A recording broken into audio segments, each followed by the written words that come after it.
அன்பு உறவுகளே வணக்கம். உங்களோட சுபம்ஸ். வீடியோ பொறுத்தவரை நம்ம சேனலை சப்ஸ்கிரைப் பண்ணிருங்க. வீடியோ ஸ்கிப் பண்ணாமல் ஃபுல்லாக பாருங்கள்.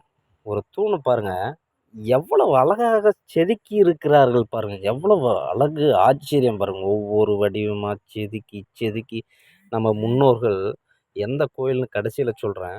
இந்த கோயில் கட்டப்பட்ட ஆண்டு வந்து 9ஆம் நூற்றாண்டில் சோழர்கள் வந்து கட்ட ஆரம்பிச்சிட்டாங்க. அடுத்தது வந்து பார்த்திங்கன்னா நம் பல்லவர்கள், பாண்டியர்களுக்கு வந்து முக்கிய பங்கு உண்டு இதை கட்டுவதற்கும். அதுக்கப்புறம் கோயிலை அழகுபடுத்துறது, பிற கட்டிடங்கள் எழுப்புவதற்கு வந்து நம்மளுடைய விஜயநகர மன்னர்கள் மற்றும் நாயக்க மன்னர்களுக்கு வந்து பெரும் பங்கு உண்டு. அவர்கள் தான் அந்த 1000 கல் தூண் அந்த மண்டபத்தையே வந்து கட்டியிருக்கிறார்கள்.